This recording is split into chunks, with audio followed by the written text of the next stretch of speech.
When we think of the future, we naturally think of what new technology will define that time.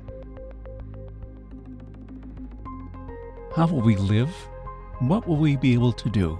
What will it impact? More importantly, who will be there to experience and drive that future? The answer is our children. Children play an active role in not only determining which technologies catch on, but which define us as a society.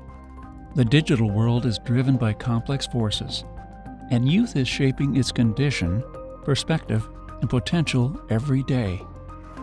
But how is this new world affecting the building blocks of human development?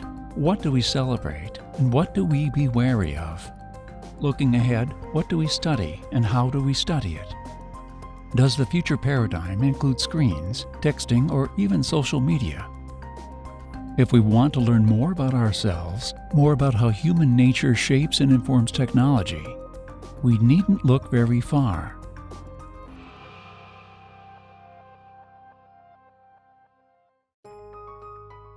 Proceeding thoughtfully toward the future is impossible without a thorough understanding of the current state of things. It's about how do we acquire enough understanding about our situation in order to make good choices about what comes next. You know, children born today, they're not just digital natives, they're AI natives, right? They're living in a world, growing up in a world where they have always been able to interact with intelligent machines.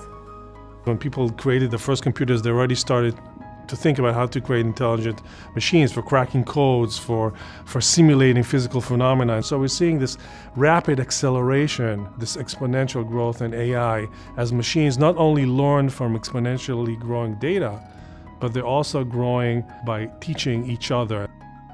My hope is that with timely introduction of and effective education about interactive media, young people will learn to use these digital devices as tools, not toys. We'll move toward using media in much more intentional, thoughtful, and careful ways. This will invite all of us to be much more alert to and prepared to navigate the truly thorny situations and dilemmas that I think increasingly come up in our connected lives. I've seen how swiftly children are able to adopt features of technology to cater to their own needs and wants. Technologies can't be beneficial all by themselves, and much depends on how parents interact with children around digital contents and services and how schools embed these in their teaching. So our social norms need to change, and they will.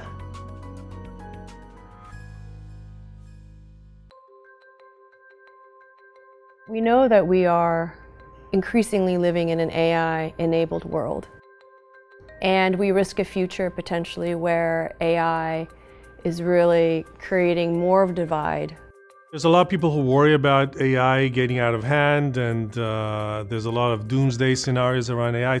I think AI will evolve to be different. It doesn't experience the world the way we experience it. We'll know things we don't know, we'll know things that the AI can't perceive, and it's going to be like a different species. My concern is that we will continue to use these tools thoughtlessly. Instead of building on the science that we have and continue to collect, to use these tools in ways that increase our knowledge, improve our communication, and enhance our humanity.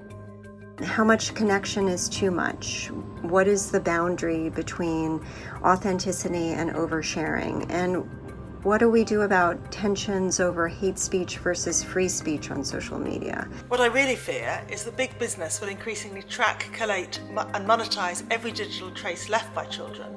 All our thinking about parental mediation and teaching media literacy has centered on intervening between the child and the screen. Now we need a whole new approach to both critical literacy and child rights respecting regulation.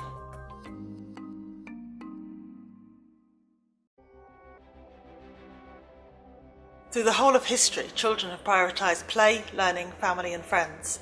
They're born believing the world is fair, and they value their agency and belonging above all else. I certainly believe that with care, expertise and ethical conscience we can make the best out of media for future childhoods. But it will be a continuous challenge If I look forward, there's still milestones that are coming our way. Machines that generate things, generate images, generate music, generate art. We just look at the realities of, the future we're going into and the kinds of skills that children need to learn. How can we, harness these technologies to bring, about greater social justice and things as basic as, can every child have access to a high quality education? There is so much good that can be done. The future lies in the children. If we keep their health and development foremost in our minds when we make decisions, we will all move toward a better future.